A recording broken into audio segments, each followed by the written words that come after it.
Some books are tricks, something you preferred not to have read. Some books are treats, an excellent experience. Hits or misses.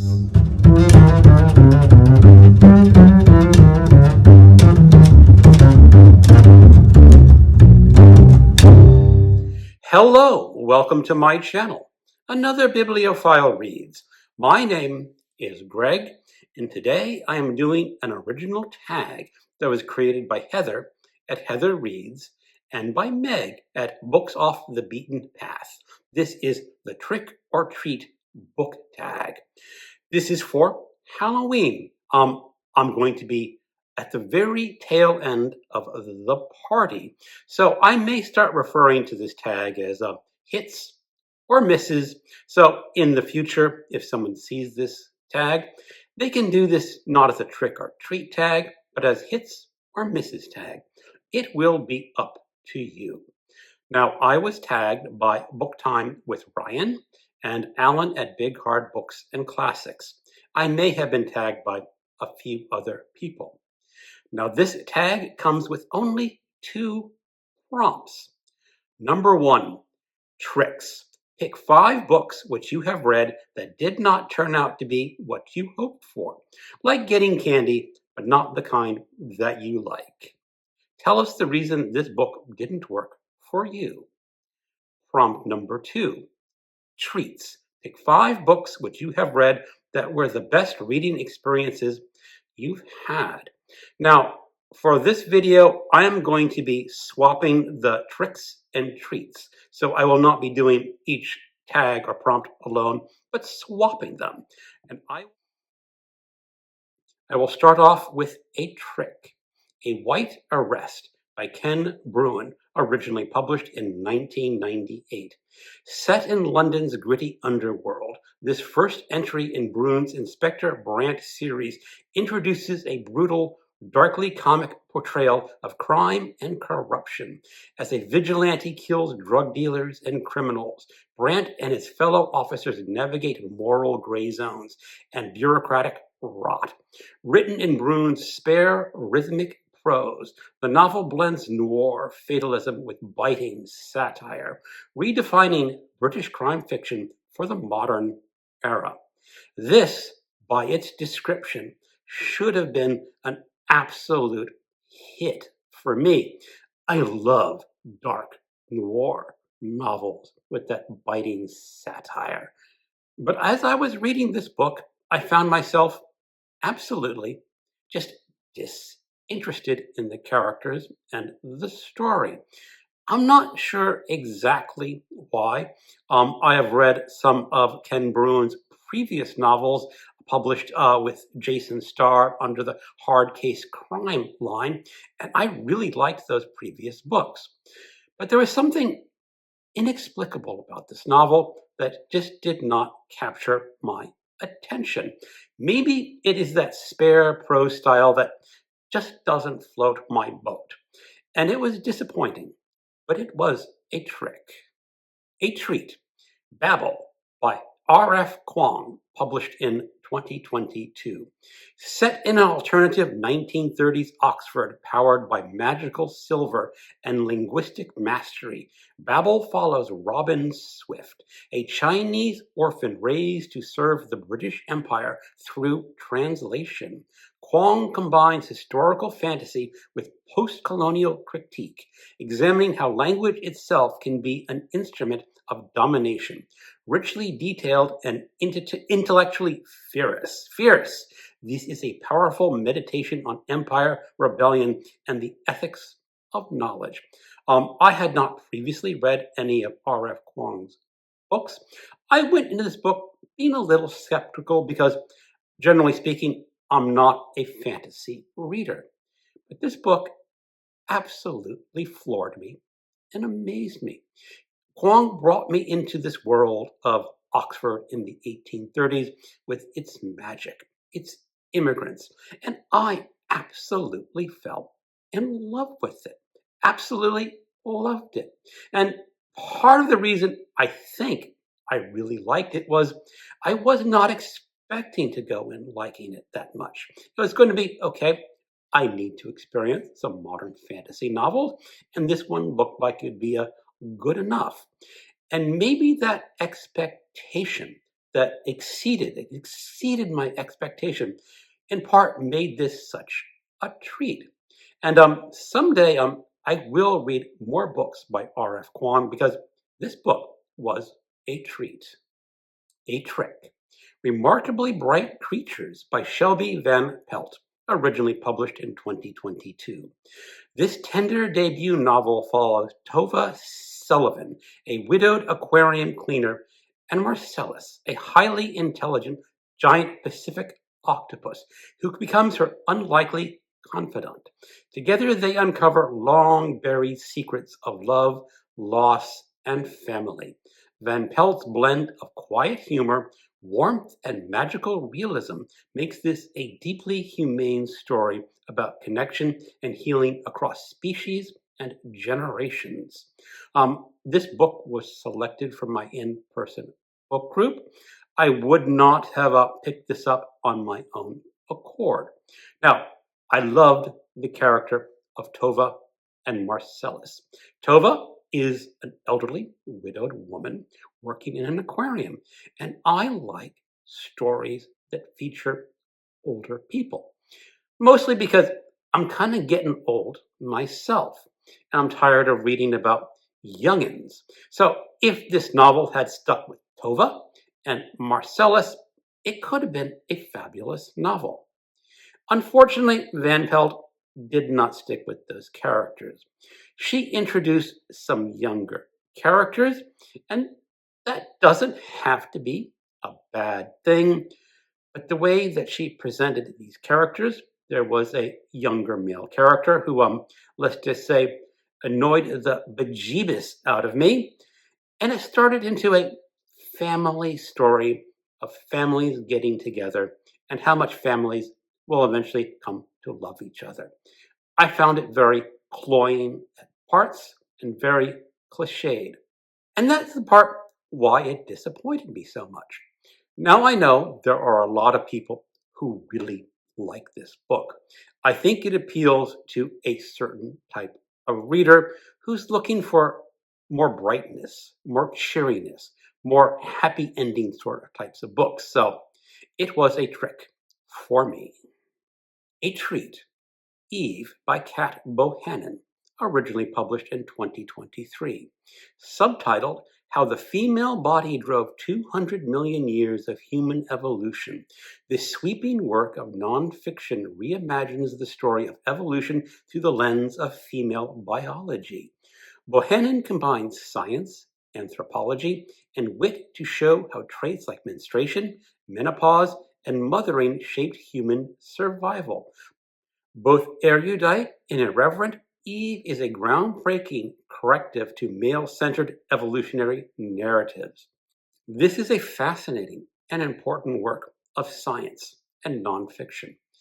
I think a lot of male politicians who think they know best about the female body and how laws should be regulated around the female body should read this book, because evolution is really rather important, and how the female body evolved is a good story that these people who are making these laws that they really don't understand about should learn more about the female body. I can highly recommend this. I did listen to the audiobook, and the author narrated this book. And I have to say that I really liked her narration. She may not be a professional audiobook narrator, but I loved her voice, and that really helped improve this book. But the book on its own would be a treat nonetheless. A Trick. Blankets by Craig Thompson, published in 2003. A lushly illustrated graphic novel memoir chronicling Thompson's Midwestern childhood, his first love, and his struggle with faith. Through delicate black and white artwork, Blankets explores isolation, artistic awakening, and the tension between desire and belief. Deeply personal, yet universal, it is one of the most acclaimed graphic novels of the 21st century. I read this because Blankets is a frequently banned book. I don't normally read a lot of graphic novels, and I don't normally read a lot of novels geared towards young adults. And I do think this book is geared towards young adults. So it had two strikes against it, but that would not necessarily mean that I would dislike this book. Part of the reason I dislike this book is that it features very heavily with his teenage love affair, his true love that he found as a teenager, and how true love as a teenager really does not last into adulthood. I guess I'm an older curmudgeon who does not like reading love stories. The parts about his questioning his faith and his dropping of his religion was very fascinating. And if he had stuck in that direction and made the love story just sort of a side story, I think I would have enjoyed this book more. And why was it banned? I do not know. There was nothing offensive, at least to me, in this book. I guess some of the white Christian nationalists don't like a teenager questioning their religious faith and eventually leaving it. And there was a teensy-weensy bit of female nudity drawn into this book. I guess that is a big bozo no-no in some parts of this world, and it had to be banned. It's not worth the ban, and anyone of just about any age, in my humble opinion, could read this book if they so chose. But for me, it was still a trick, a treat.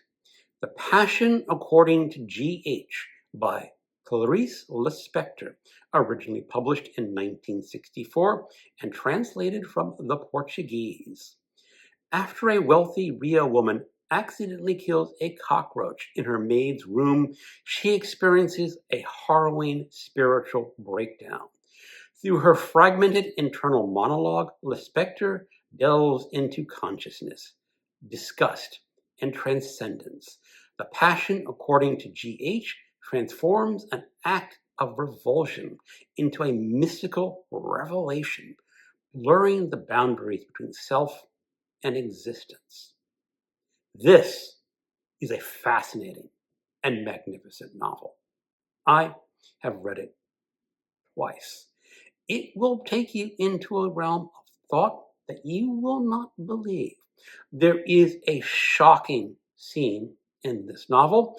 It is sometimes referred to as the most shocking scene in Portuguese literature. I'm not familiar enough with Portuguese literature to say it is the most shocking scene, but it is a shocking scene. But it will get you to think. Think about your existence, what it means to be alive. I also like this book because it's a deeply intellectual and thoughtful book. And sometimes women get the short shaft, get accused of writing family novels for women readers. This is a full-blown intellectual novel that fully engaged me, and it shows that women can be just as thoughtful and just as smart as men. And in the case of Clarice Lispector, she's probably more thoughtful and smarter than a lot of men in this world. A definite treat. I might take a little bit of heat for this trick. The Heaven and Earth Grocery Store by James McBride, published in 2023. Set in the 1970s Pennsylvania, this richly layered novel begins when human remains are found in a small town well. McBride unravels the story of a diverse, marginalized community bound by love and resilience. Blending humor, tragedy, and music-like rhythm, he crafts a moving exploration of faith, race, and belonging in America. This book was chosen by my in-person book group, and I may not have chosen it on my own. Maybe I would have. I have read McBride's previous memoir when he learned that he was not Caucasian, that he had some African American ancestry, and James McBride now identifies as an African American.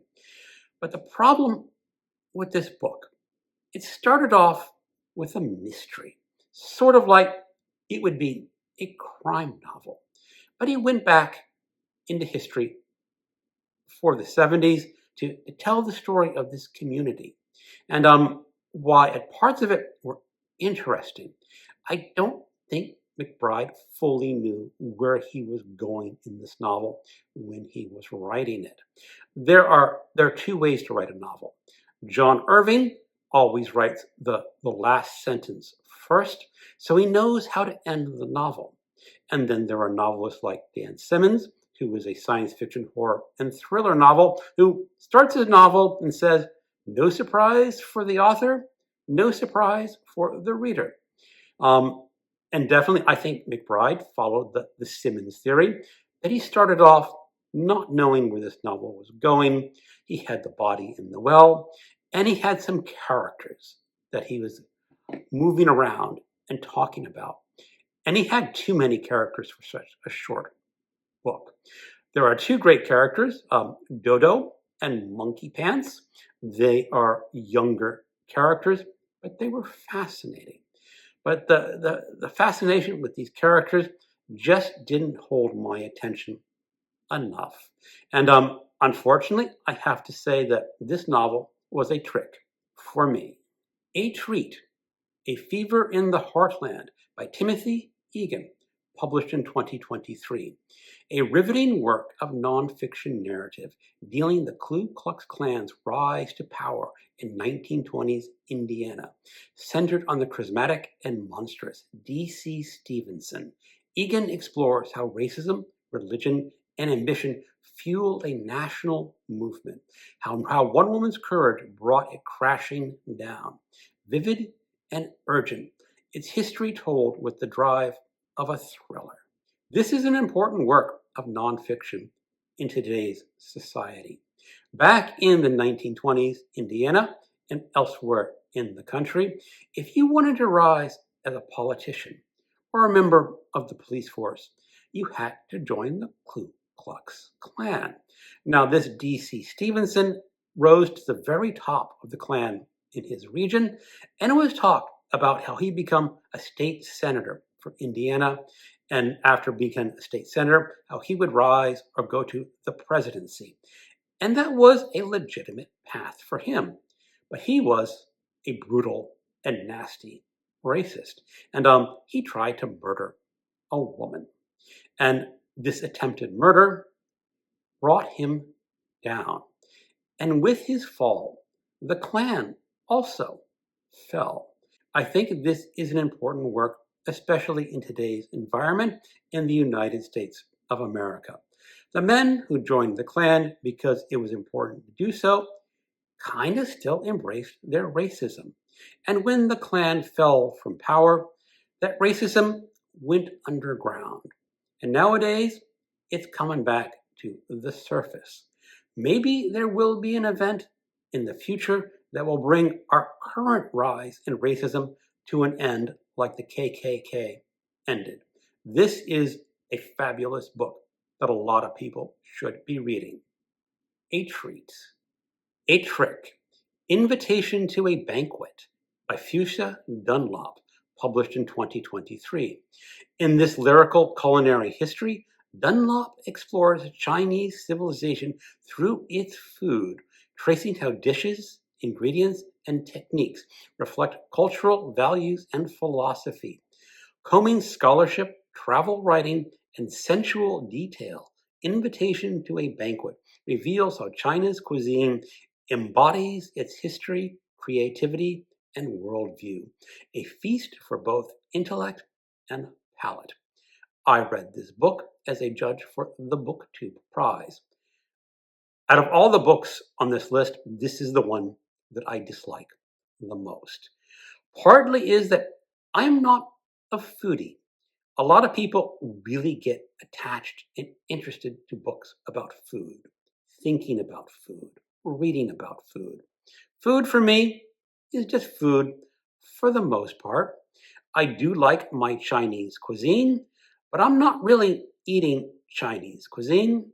I'm eating Chinese American cuisine, and this book is about authentic Chinese cuisine. The author is British, but she spent a lot of time in China learning authentic Chinese cooking. And I'm going to have to say, I don't want to sound too biased or bigoted, but the Chinese will eat parts of an animal that most Western civilization would not eat. I will mention stag pizzle soup, which this author described as delicious. And one of the reasons I kind of disliked this book is every dish that she mentioned in this book was delicious. And while, yes, I could understand how stag pizzle soup may not appeal to my American taste, other dishes were still a little more aligned with what I'd eat, but she overused the word delicious. I would have been fascinated with Chinese history, its creativity, its worldview, and you can link it to its food, but since Dunlop was a cook, she got a lot too much into the details of food preparation. And that's just not my thing. So this book was a definite trick for me. A Treat, Elena Knows by Claudia Piñeiro, originally published 2007 and translated from the Spanish. After her daughter's apparent suicide, elderly Elena, debilitated by Parkinson's disease, sets out to uncover the truth.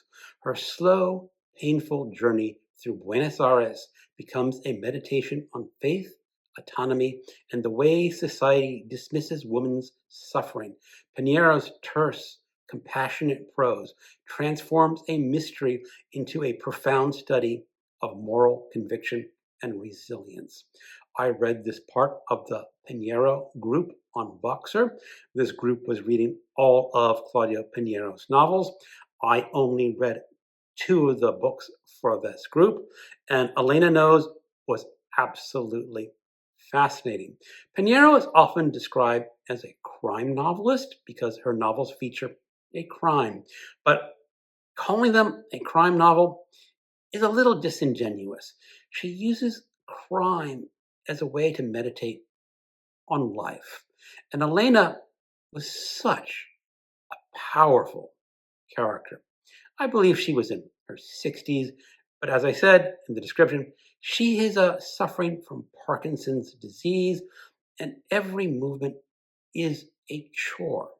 But Elena passionately believes that her daughter did not commit suicide, so she's out to solve this mystery of why the police think that her daughter committed suicide. And slowly, Elena must unravel the truth behind her daughter's death. This is just a great philosophical meditation on life and death. And while it's called a crime novel, as I said, it's much more than a crime novel. And the resolution of the crime, well, it actually satisfied me. I thought it was going in a different direction, but it went in the direction that the author needed to go in. So this book was a treat, a really special treat. So those are my tricks and treats, my 5 hits and my 5 misses. I'm not going to tag anyone specifically in this video because it is officially called the trick or treat tag, and this video will be going out at the very end of October. But if you want to do this tag, you're welcome to do it. You can do it as a trick or treat tag any time of the year, or you can just call it the 5 hits and 5 misses tag, sort of modifying a little bit from this original creator's title, but I think that would be okay. But this tag was a very good thought experiment for me as a reader, looking over the books that I've been reading in 2025 or 2024 and picking out 5 books that were meaningful to me and 5 books that just didn't hit the mark. Thank you for watching, and keep on reading.